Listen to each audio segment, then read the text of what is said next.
আচ্ছা, আমরা আজকে কথা বলবো রিসেপ্টর এবং ইন্ট্রাসেলুলার সিগন্যালিং মেকানিজম এই টপিকসটাকে নিয়ে। তাহলে প্রথমত আসো রিসেপ্টর নিয়ে আমরা জানি। রিসেপ্টর মানে কি?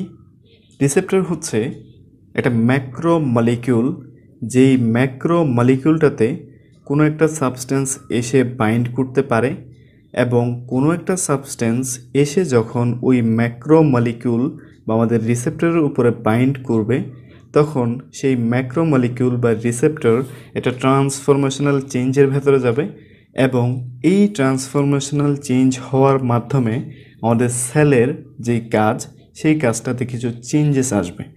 মানে রিসেপ্টর হচ্ছে একটা ম্যাক্রো মলিকিউল, যেই ম্যাক্রো মলিকিউলটাতে কোনো একটা সাবস্টেন্স এসে বাইন্ড করতে পারে এবং কোনো একটা সাবস্টেন্স এসে যখন আমাদের এই রিসেপ্টরের সাথে বাইন্ড করবে তখন রিসেপ্টর কিছু ট্রান্সফরমেশনাল চেঞ্জের ভেতরে যাবে এবং যেই ট্রান্সফরমেশনাল চেঞ্জ হওয়ার ফলে আমাদের সেলের ভেতরের যে ফাংশন সেই ফাংশনটা অল্টার হবে।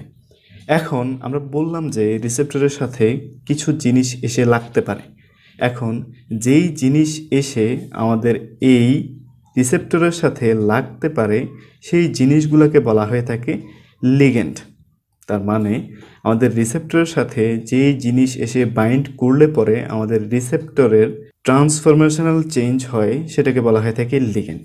আচ্ছা, তাহলে রিসেপ্টরের সাথে কোন কোন জিনিস এসে বাইন্ড করতে পারে বা আমাদের লিগ্যান্ডসগুলো কি কি হতে পারে? লিগ্যান্ডস হতে পারে আমাদের কিছু হরমোন, লিগ্যান্ডস হতে পারে আমাদের কিছু নিউরোট্রান্সমিটার, কিছু ড্রাগ, কিছু টক্সিনস এবং কিছু কেমিক্যাল সাবস্টেন্স। তাহলে আমরা দেখলাম যে লিগ্যান্ড কি এবং রিসেপ্টর কি, এবং তোমরা জানতে পারো যে আমাদের লিগ্যান্ড রিসেপ্টরের যেই পয়েন্টটাতে এসে বাইন্ড করবে সেই পয়েন্টটাকে বলা হয়ে থাকে যে আমাদের লিগ্যান্ড বাইন্ডিং ডোমেইন।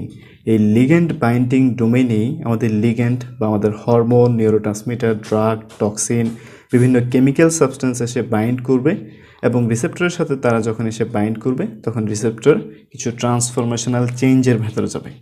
এই কথাটা ইম্পর্টেন্ট যে ট্রান্সফরমেশনাল চেঞ্জ হবে, কারণ দেখো লিগ্যান্ডগুলো যদি এমন কোনো সাবস্টেন্সের সাথে গিয়ে বাইন্ড করে যেই সাবস্টেন্সের সাথে বাইন্ড করার পরে ওই সাবস্টেন্সটার কোনো ট্রান্সফরমেশনাল চেঞ্জ হয় নাই তাহলে বুঝতে হবে সেটা আমাদের রিসেপ্টর না।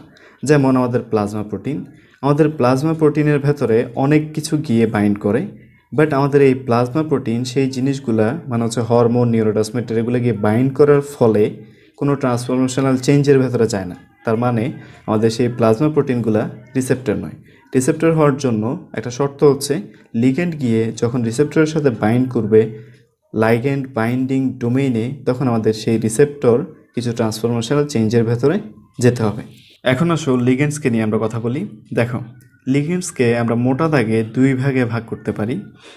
তো কিভাবে আমরা সেই ভাগটা করি? প্রথমত দেখো, কিছু লিগ্যান্ড যেগুলা লার্জ মলিকুলার ওয়েটের এবং যেগুলো আমাদের হাইলি পোলার সাবস্টেন্স সেগুলোকে আমরা এক ভাগে ভাগ করি, এবং যেগুলো আমাদের স্মল মলিকুলার ওয়েটের লিগ্যান্ড এবং যেগুলো আমাদের হাইলি লিপিড সলিউবল সেগুলোকে আমরা অন্য ভাগে রাখি।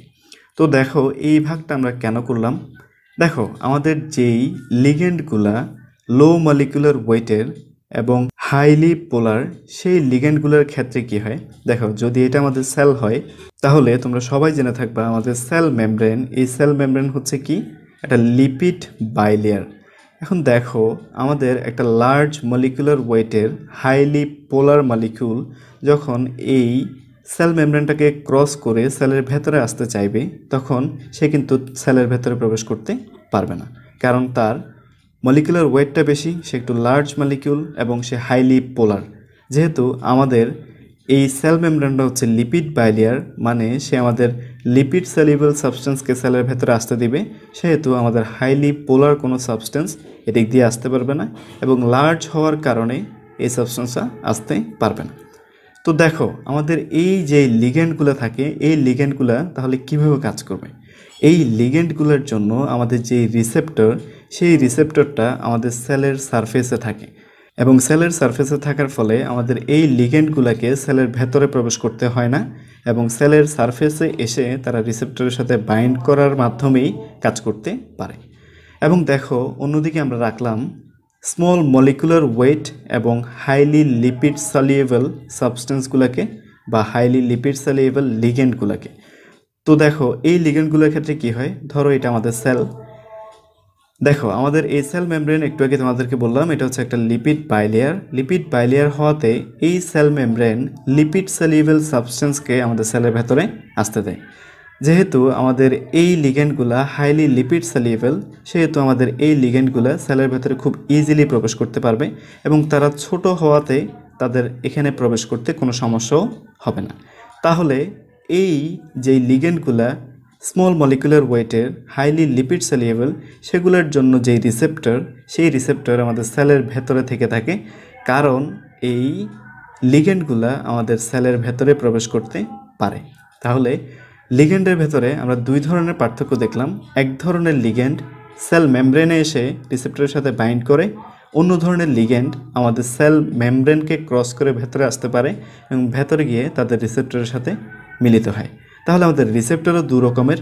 রিসেপ্টরের ভেতরে কিছু রিসেপ্টর থাকে হচ্ছে আমাদের সেল মেমব্রেনে, তাহলে আমরা এগুলোকে বলবো হচ্ছে সেল মেমব্রেন বা সেল সারফেস রিসেপ্টর। আবার কিছু রিসেপ্টর থাকতেছে আমাদের সেলের ভেতরে, এগুলোকে আমরা বলবো হচ্ছে ইন্ট্রাসেলুলার রিসেপ্টর। এখন দেখো আমাদের লিগ্যান্ডগুলোকে নিয়ে আমরা আরেকটু কথা বলি। এই যেই লিগ্যান্ডগুলা আমাদের সেলের ভেতরে প্রবেশ করতে পারতেছে না, এই লিগ্যান্ডগুলোর ভেতরে কিছু লিগ্যান্ডের নাম তোমরা জানতে পারো। যেমন এই লিগ্যান্ডগুলোর ভেতরে একটা বড় অংশ হচ্ছে আমাদের পেপটাইডসগুলো। পেপটাইডগুলো কোত্থেকে তৈরি হয়? তোমরা সবাই জানো যে পেপটাইডগুলো আমাদের অ্যামাইনো অ্যাসিড বা আমাদের প্রোটিন থেকে তৈরি হয়। যেহেতু আমাদের অ্যামাইনো অ্যাসিড বা প্রোটিন থেকে তৈরি হয়, সেহেতু সেগুলো হচ্ছে আমাদের হাইলি পোলার সাবস্টেন্স, এবং হাইলি পোলার হওয়ায় এগুলো আমাদের এদিকে প্রবেশ করতে পারে না, সেলের মেমব্রেনকে ভেদ করে প্রবেশ করতে পারে না। তো এগুলোর উদাহরণ হিসেবে আমরা কী বলতে পারি? এগুলোর উদাহরণ হিসেবে আমরা বলতে পারি এসিটাইল কোলিন, আমরা বলতে পারি 5-হাইড্রোক্সিট্রিপটামিন বা সেরোটোনিন, অথবা আমরা বলতে পারি হচ্ছে হিস্টামিন, অথবা আমরা বলতে পারি প্রোস্টাগ্ল্যান্ডিন, ইনসুলিন, দেন গ্রোথ হরমোন, প্রোলেকটিন, দেন আমাদের এফএসএইচ, এলএইচ এবং আমাদের থাইরয়েড স্টিমুলেটিং হরমোন, অনেকগুলা। এগুলো হচ্ছে আমাদের এই পেপটাইড হরমোনের উদাহরণ, যেগুলা আমাদের সেলের ভেতরে প্রবেশ করতে পারবে না, এবং এই পেপটাইডগুলা লার্জ মলিকুলার ওয়েটের হয় আমাদের সেলের ভেতরে প্রবেশ করতে পারবে না। এখন দেখো হাইলি পোলার মলিকিউলও সেলের ভেতরে প্রবেশ করতে পারবে না। হাইলি পোলার মলিকিউলগুলোর উদাহরণ হিসেবে আমরা কি বলতে পারি? যেমন আমাদের ক্যাটাকোলামিনগুলা, এই ক্যাটাকোলামিনগুলা হাইলি পোলার। যেমন ক্যাটাকোলামিনের ভেতরে এপিনেফ্রিন, নন এপিনেফ্রিন এবং ডোপামিন, এগুলো সম্পর্কে আমরা জানতে পারি। এখন আসো আমাদের এই ধরনের লাইগেন্ডগুলো নিয়ে কথা বলি, যেগুলোর জন্য রিসেপ্টর আমাদের সেলের ভেতরে থাকে। তো এই ধরনের লাইগেন্ডগুলোর উদাহরণ কি? এই ধরনের লাইগেন্ডগুলোর একটা বড় উদাহরণ হচ্ছে আমাদের স্টেরয়েড হরমোনগুলো। তোমরা জানো যে স্টেরয়েড হরমোন আমাদের কোলেস্টেরল থেকে তৈরি হয়, যার ফলে স্টেরয়েড হরমোনগুলো আমাদের সেলের মেমব্রেনকে ক্রস করে সেলের ভেতরে চলে আসতে পারে। তো স্টেরয়েড হরমোনগুলোর উদাহরণ কি? যেমন testosterone, progesterone, oestrogen, aldosterone, glucocorticoid এবং আমাদের ভাইটামিন ডি। ভাইটামিন ডিও আমাদের স্টেরয়েড হরমোনের মতো কাজ করে। ভাইটামিন ডিকে আবার বলা হয়ে থাকে যে কোলিক্যালসিফেরল। তার মানে এইসব সাবস্টেন্স যেগুলো আমাদের স্টেরয়েড হরমোন, সেগুলো আমাদের সেলের ভেতরে প্রবেশ করতে পারবে। এবং স্মল মলিকুলার ওয়েটেরও কিছু সাবস্টেন্স, যেমন হচ্ছে আমাদের T3, T4 এবং আমাদের রেটিনয়েড, এটা জানা যায় ভাইটামিন এর একটা ডেরিভেটিভ। তো এই জিনিসগুলো আমাদের সেলের ভেতরে এসে রিসেপ্টরের সাথে বাইন্ড করবে। বাট এখানেও একটা কথা, সেলের ভেতরে তোমরা জানো যে কী থাকে? আমাদের নিউক্লিয়াস থাকে। কিছু কিছু আমাদের লিগ্যান্ড সেলের ভেতরে তো প্রবেশ করেই আমাদের নিউক্লিয়াসের ভেতরেও প্রবেশ করে যায় এবং তাদের রিসেপ্টরটা নিউক্লিয়াসের ভেতরে থাকে।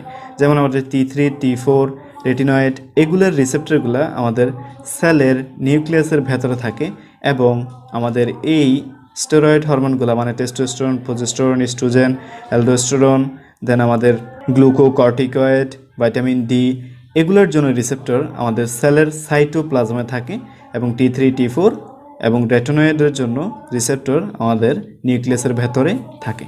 তাহলে এখন আমরা তোমাদেরকে একটু আগে বললাম রিসেপ্টর হচ্ছে আমাদের দু রকমের। কিছু রিসেপ্টর আমাদের সেলের বাইরে থাকে বা সেলের সারফেসে থাকে, আর কিছু রিসেপ্টর আমাদের সেলের ভেতরে বা নিউক্লিয়াসের ভেতরে থাকে অথবা সাইটোপ্লাজমের ভেতরে থাকে। তো আসো প্রথমত তাহলে আমরা সেলের সারফেসে যেসব রিসেপ্টর থাকে সেগুলোকে নিয়ে একটু কথা বলি।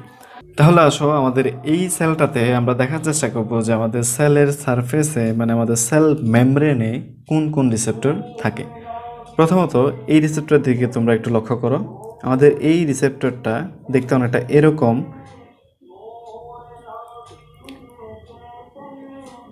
এখন দেখো আমাদের এই রিসেপ্টরটাকে দেখতে কেমন লাগতেছে, এটা সাপের মতো, যার জন্য আমাদের এই রিসেপ্টরটাকে বলা হয়ে থাকে সার্পেন্টাইন রিসেপ্টর। ওকে, এই রিসেপ্টরটাকে বলা হয়ে থাকে সার্পেন্টাইন রিসেপ্টর। এখন দেখো আমাদের এই রিসেপ্টরটা যদি একটু গঠনের দিকে তুমি লক্ষ্য করো, দেখবা যে এটা একটা লং পেপটাইড চেইন দ্বারা তৈরি।